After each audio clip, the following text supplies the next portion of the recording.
अहिंसा परमो धर्म की, महावीर भगवान की, प्रातः स्मरणे परम पूजाचार्य गुरुवर श्री विद्यासागर जी महाराज की, परम पूजनीय समय सागर जी महाराज की, समस्त आचार्य संघ की नमोस्तु भगवान।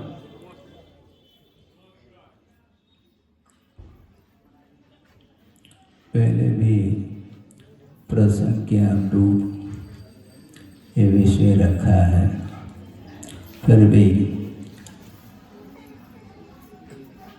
आगम की बात को रिपीट करने में हमें लाभ ही मिलता है। समय का अर्थ आत्मा भी हुआ करता है, समय का अर्थ आगम भी हुआ करता है, और समय का अर्थ काल सूचक शब्द भी है। वह अभी पूर्व सागर जी ने कहा कि ज़्यादा समय लिया है, तो हमने कहा ज़्यादा कुछ नहीं है, जितना आपने लिया उतना ही मैं भी लूँगा।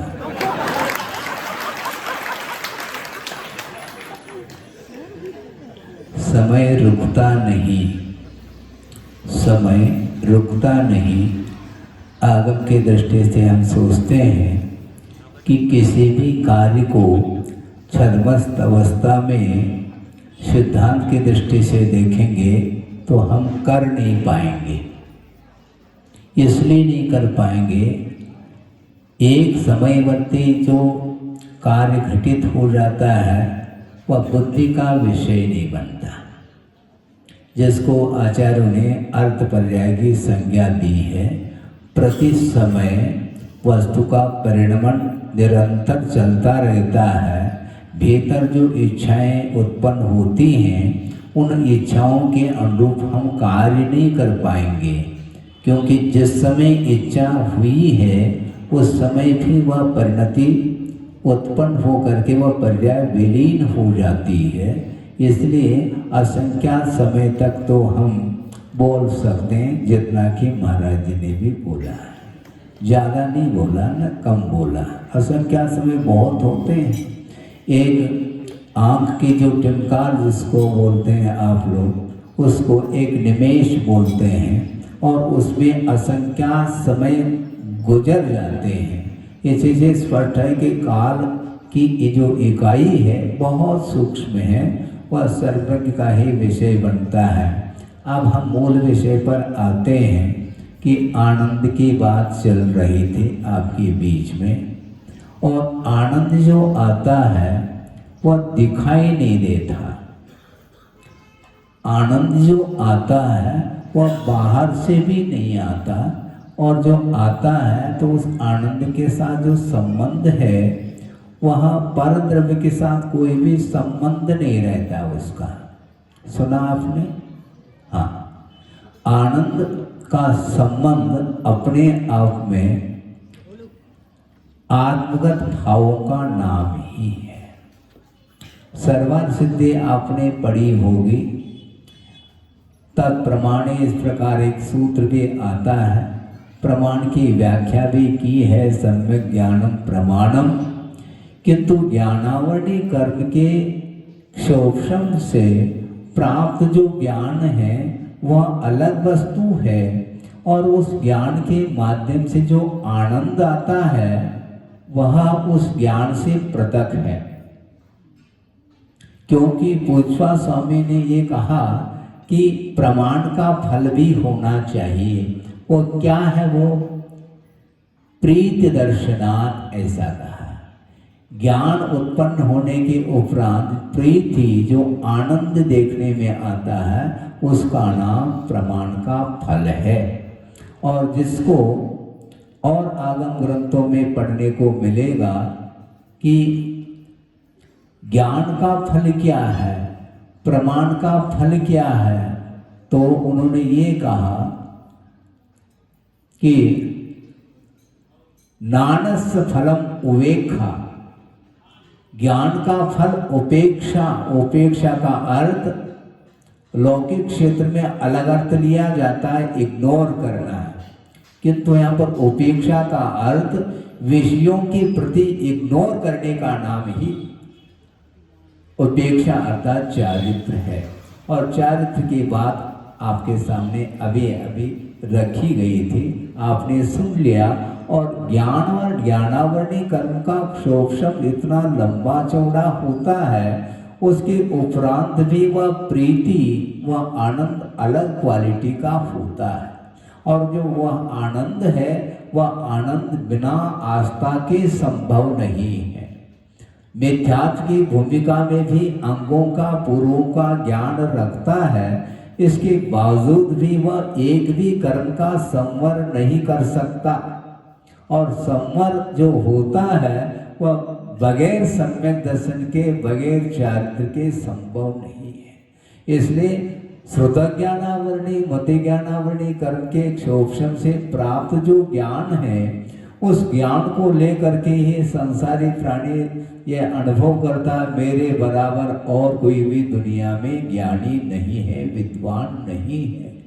वह अपनी विद्वत्ता का प्रदर्शन तो करता है, किंतु आचार्य ये कहना चाह रहे हैं वह ज्ञान किस काम का जिस ज्ञान के माध्यम से एक भी कर्म का वह संवर ना कर पाए।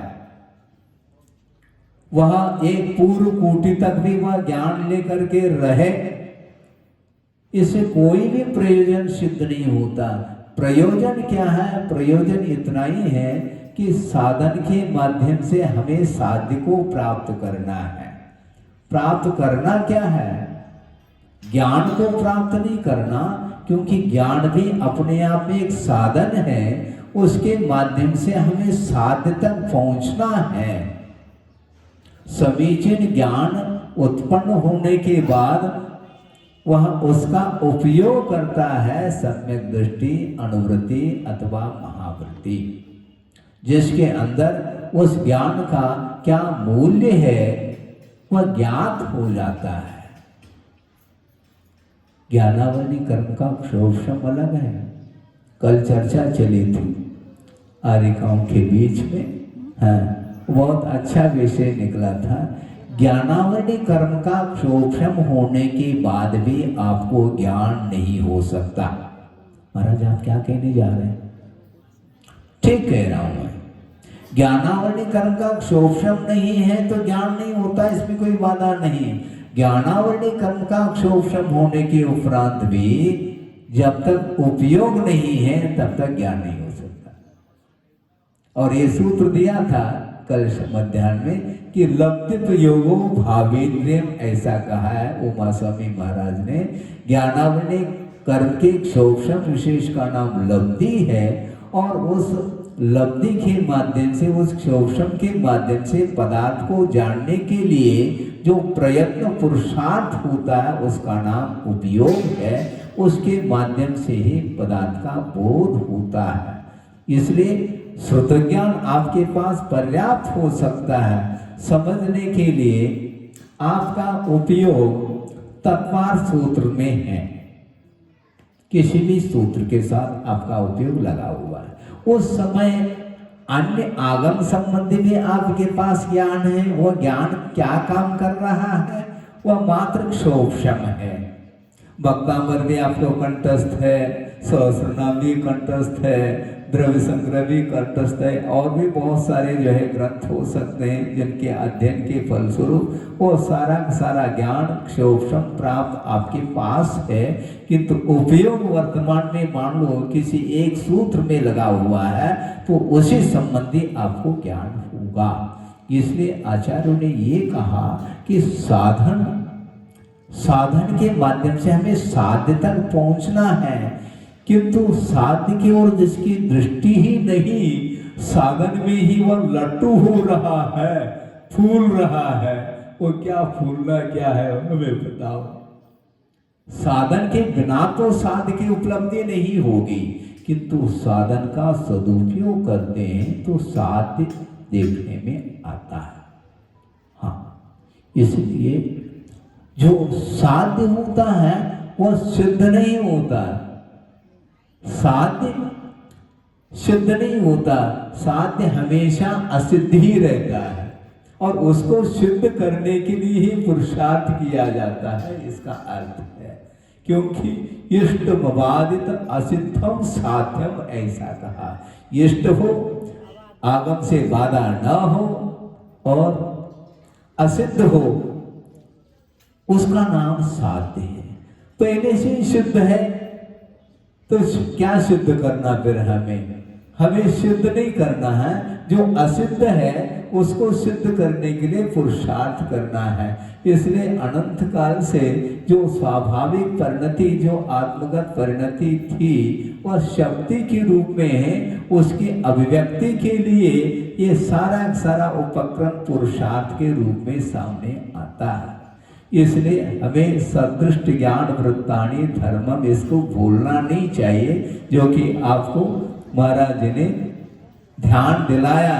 क्योंकि आपका ध्यान कहीं अन्यत्र रहता है, इसलिए ध्यान दिलाना पड़ता है। आपका ध्यान किस ओर है?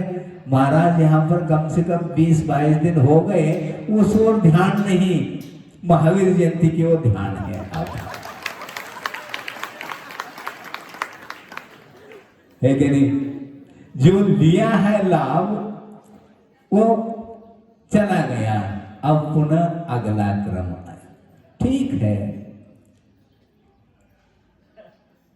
क्या नहीं? हाँ, वर्तमान में कोई भी जीना नहीं चाहता, भविष्य में जीता है। एक बार बहुत अच्छा प्रसंग दिया था, थोड़ा सा समय लेकर के इसको पूर्ण कर रहा हूँ, क्योंकि ज्ञान तो अविनश्वर तत्व है, वह कभी समाप्त नहीं होता, उसके ऊपर आवरण आता चला जाता है। जैसे मान लो रविवारी प्रवचन है और आपने क्या किया, किसी विशेष अतिथि को बुलाया और चित्र का अनावरण करने के लिए, और अनावरण हो गया और अगले रविवार को पुनः आवरण आ जाता है, एक सप्ताह में पुनः उसको अनावरण करना।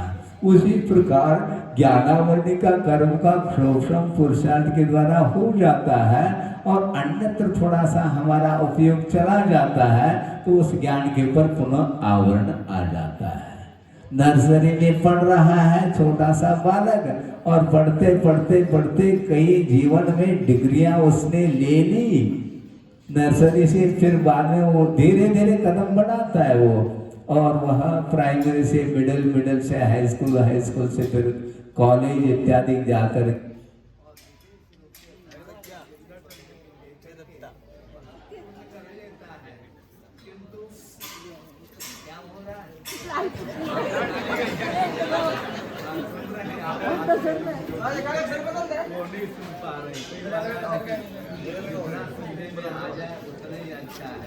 मैं ये कह रहा था, मास्टर डिग्री लेने के उपरांत भी जब पर्याय परिवर्तित होती है तो पुनः 1 2 3 करता है।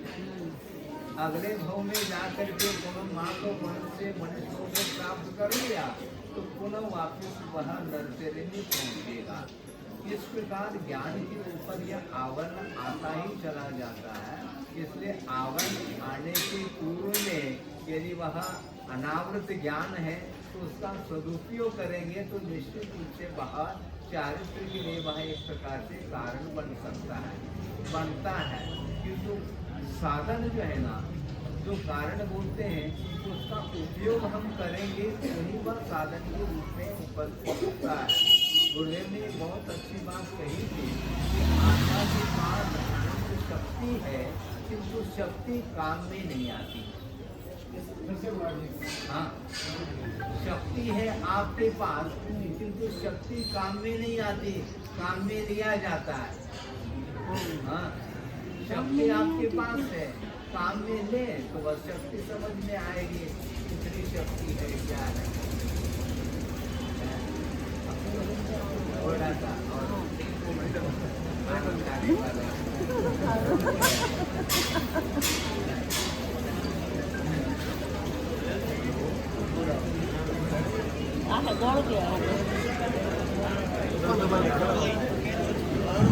हाँ सुनो,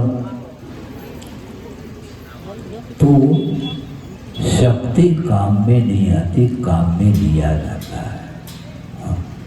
कई लोग कहते हैं महाराज योग्यता का हम कैसे फर्क करें उस योग्यता को। अपने अपने क्षेत्र में आपको योग्यता का भान है, धार्मिक क्षेत्र में वह बार बार बताने के उपरांत भी उस ओर दृष्टि नहीं जाती है। यथा योग्य इसी को बोलते हैं। आपके पास थोड़ा सा भी यदि मान लो ज्ञान है तो उसका सदुपयोग किया जा सकता है, और सदुपयोग यदि नहीं करेंगे तो पूर्व कोटि तक जो उम्र है, दीर्घ आयु भी मिल जाए तो भी वह सम्यक दर्शन को प्राप्त कर ले, ये कोई अनिवार्य नहीं है। ज्ञान प्राप्त होना अलग वस्तु, किंतु वह आस्था के साथ यदि ज्ञान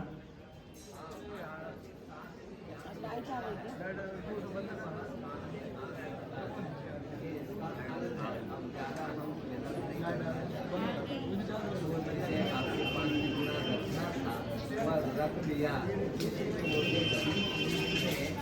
जो व्यवधान करता है अंतराय कर्म, अंतराय कर्म जो ना हृदय में आता है, इसी प्रकार वह वातावरण आप सुनना चाहते हैं, मैं सुनाना चाहता हूँ, सब है, किंतु साधन उचित नहीं मिलने के कारण। लेकिन आपकी आवाज थोड़ी तेज है ना, हमारे तेज तो है नहीं। इसलिए और कुछ नहीं कहना चाहता, ये जो दुर्लभ वस्तु मिली है, ज्ञान मिला है, गुरुओं के माध्यम से उनकी आराधना करने से